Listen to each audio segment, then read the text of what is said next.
Good afternoon, ladies and gentlemen. The assassination of conservative youth opinion leader Charlie Kirk represents the most significant political assassination in the United States since the 1968 murder of Martin Luther King Jr. to date. The FBI has detained two suspects, both of whom were quickly ruled out as the actual gunman. Notably, at least one suspect is confirmed to have intentionally misled authorities to assist the gunman's escape, indicating a highly sophisticated plan behind the attack on Kirk. As more details emerge, the operation's professional execution becomes increasingly evident, including the meticulous selection of the assassination timing and shooting target. The latest update today reveals that the FBI has located a weapon believed to have been used by the gunman and has gathered a range of biometric data on the suspect. The critical question remains: can the FBI swiftly apprehend this gunman and uncover his motives, along with any deeper underlying context? Preliminary findings suggest a connection to Kirk's final response before the shooting, which addressed the issue of transgender violence. Today is September 11th, 2025, Eastern Time, marking the anniversary of the 9/11 attacks in the United States. I am Jingyuan Tang, and welcome to Jing Yuan's lecture, where we will explore the truth with an objective perspective. Let me first update you on the latest developments in the pursuit of the gunman. According to the Utah Department of Public Safety Commissioner's press conference today, authorities have achieved several breakthroughs. The first major breakthrough is the acquisition of clear video footage of the gunman, identified as a male resembling a university student in age and attire, enabling him to blend seamlessly into a campus environment. The Salt Lake City FBI has released two close-up photographs of the suspect. Secondly, the FBI has traced the gunman's movements, confirming his arrival on campus at 11:52 a.m. local time. He then climbed onto a rooftop, lay in wait, fired the shot, moved swiftly to the opposite side of the building, jumped to the ground, crossed a wooded area, and escaped into a neighborhood. Authorities now confirm the neighborhood is secure, with the gunman having apparently left the area. Thirdly, FBI agents discovered a high-powered bolt-action rifle in the wooded area where the gunman fled, strongly suspected to be the murder weapon. The rifle is undergoing comprehensive analysis, and agents have collected biometric evidence, including shoe prints, palm prints, and forearm impressions. Photographs of the rifle, exclusively released by the New York Post, are available in the text section of today's program due to YouTube's restrictions on displaying weapons. Interested viewers may click to view. A bolt-action rifle, commonly used in hunting, is valued for its reliability. Its primary distinction from semi-automatic weapons is that the shooter must manually operate the bolt to load each round, limiting the firing rate, but enhancing its simplicity, durability, and dependability. With clear video evidence in hand, investigations are underway using facial recognition and other technologies. The FBI expresses confidence in identifying the gunman and has indicated that, should identification prove challenging, they will release additional information to solicit public assistance in apprehending him. The fourth and most significant update, reported by multiple media outlets citing insider sources, reveals that investigators found ammunition inscribed with expressions of transgender and anti-fascist ideology in the rifle believed to be used by the gunman. Described as an older .30 caliber hunting rifle wrapped in a towel, with a spent shell in the chamber and 3 unused rounds in the magazine, each bearing related inscriptions. This is a critical detail. According to attack footage, Kirk was debating a student on the topic of mass shootings involving transgender individuals moments before the shooting, though the student's identity remains undisclosed.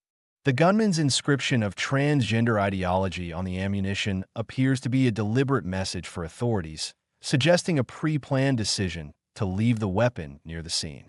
This facilitated his escape into the crowd, while simultaneously signaling to the public that Kirk's assassination is linked to transgender issues and his firm stance against gender transition. The towel-wrapped rifle likely aimed to prevent fingerprint evidence, while the student-like attire may serve as a simple disguise rather than an indication of the gunman's actual status. Given the meticulous planning, he is likely an experienced operative. The inscribed ammunition does not necessarily imply the gunman is transgender or a supporter. He could be a hired professional assassin acting on an employer's directives. This raises several key questions. Why did the gunman target Kirk's neck rather than his head, where a shot is technically easier? Is the timing of the attack, immediately following Kirk's response on transgender violence, mere coincidence or intentional? Was the gunman a lone actor or part of a coordinated team? Let us address the first question, a detail perplexing many. Why not target the head? Those familiar with shooting know that head targets on human silhouette ranges are relatively large, housing the brain's vital center, where even a slight miss can be fatal. The neck, with its smaller target area, offers a higher survival chance if major blood vessels are missed. Targeting the neck, therefore, is more challenging, yet the gunman chose it deliberately. Possible reasons include 1. The gunman's exceptional skill, potentially professional, militarily trained, or an expert marksman, demonstrated by a precise 200-meter shot striking a major neck vessel with a single round, a feat beyond most amateurs. Trajectory deviation due to bullet drop is negligible at this short distance under clear conditions and easily corrected by an experienced shooter. 2. Shooting the neck, unlike the head, typically results in prolonged bleeding rather than instant death, maximizing the victim's suffering and psychological impact on onlookers. This choice may also carry symbolic weight, suggesting Kirk was silenced not for power, but for his speech, sending a message of permanent muting. This ties into the second question. Is the synchronization with the transgender violence question coincidental or planned? While no direct evidence currently links the gunman's motive to this topic, the timing is strikingly convenient, raising suspicions of orchestration. If intentional, 3 scenarios emerge. 1. The questioning student was a co-conspirator, coordinating the question with the shot to spotlight transgender issues globally. 2. The gunman monitored Kirk's live speech, waiting for the topic, though this risks exposure during a prolonged rooftop wait and hinges on a random event. 3. A prearranged signal from someone on site, the safest and most likely option, though evidence remains circumstantial.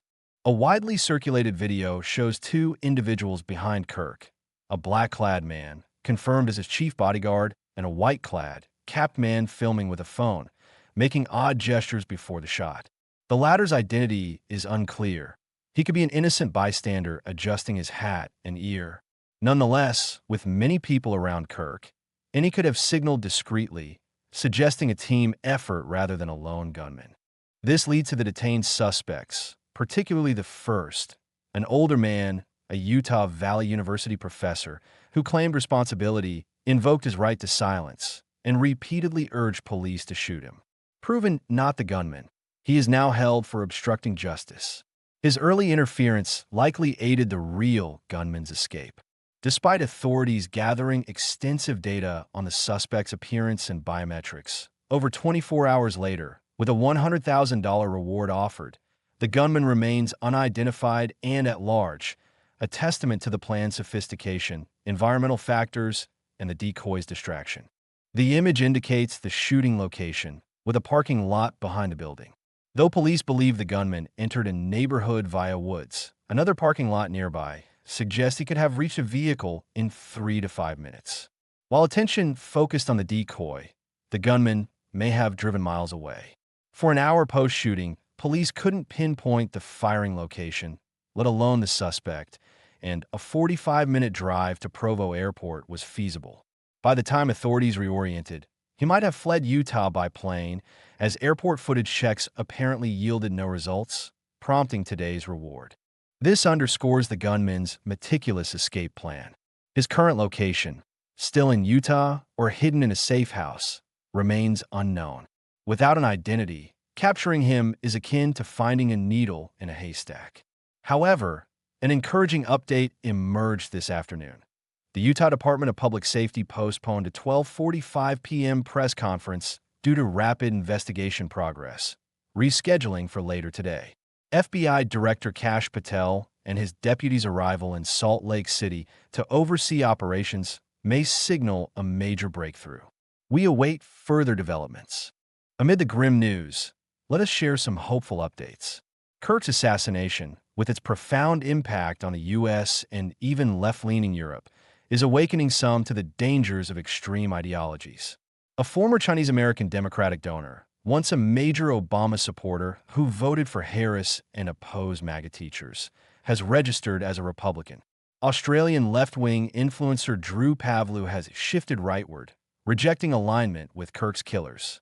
Right-wing figure Alex Jones announced a national university tour in Kirk's memory. Most heartwarmingly, Minnesota Vikings star Justin Jefferson pledged to cover the full living and educational expenses of Kirk's two children, easing the family's financial burden and sparking widespread social media praise. While some, including myself, disagree with Kirk's views, such as his opposition to aiding Ukraine and labeling Zelensky a CIA puppet, the essence of free speech lies in debating ideas with words, not weapons. This is an inviolable line. Those celebrating Kirk's death transcend mere ideological disagreement, revealing a fundamental moral failing.